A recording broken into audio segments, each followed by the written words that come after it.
If you build it yourself, there have been people that have built tiny houses for less than $5,000, and there are tiny homes that have been built for over $100,000. The average price that I keep seeing as a standard constructed tiny house for a specific buyer has been somewhere between $70,000 and $90,000. The most recent contract I wrote was just over $30,000. I believe that the Bible records that a workman is worthy of his labor, and we are making some profit on that. But I also have not set out to make a bunch of profit. I've set out to create relationships and provide a method of becoming free of debt and an alternate way of living. And if you don't want to buy it, that's fine. Come smile, say hi, ask us a question, and just get to know us, because the relationship at the end of the day is probably more important than anything else. So it can cost you anything. If you do the work yourself, you can save a fortune.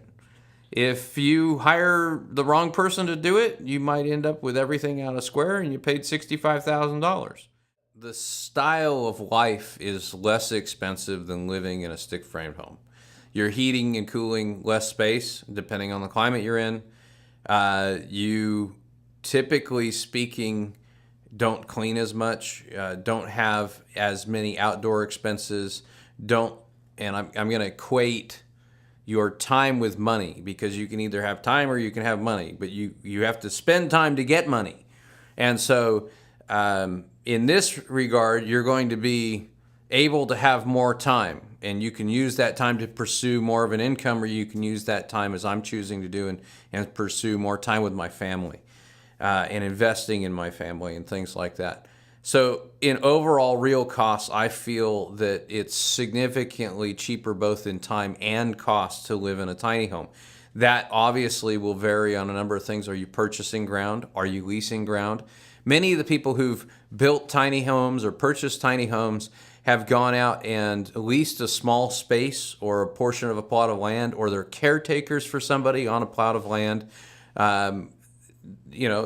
There's some associated costs there, distance from services, things like that. But, those all go back to your next steps and your decisions. There's always an opportunity to purchase a property like I did. I bought a half an acre. I'm in the middle of a moderate-sized city. Literally, we can ride our bikes or walk less than half a mile to downtown. If I look at my property tax costs, I don't have a mortgage on the property because I didn't buy it for a lot of money, but I was able to save up and pay that off.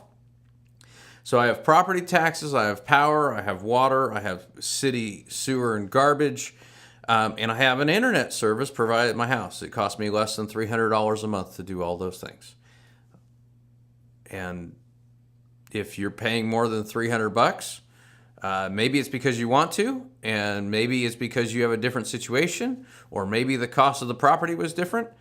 But you're going to get out of that process of finding a place to live in and the total cost of your tiny home or your stick and brick home by what you put into it, the research you do in it, all of those things. And just, you need to be aware of everything in your life. And this is another area, especially since living costs usually encompass 1/3 to 1/2 of people's income on a daily basis.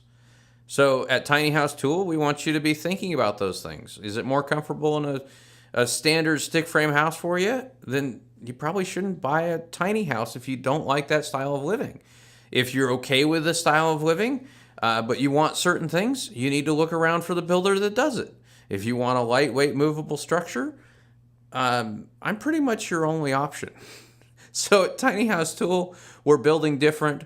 We're trying to facilitate freedom from debt, and we're trying to not take advantage of people in any way, shape, or form. And to do that, we're bringing the production model of building tiny homes. And I'm Forrest, and I'm crazy, but everybody knows that who knows me.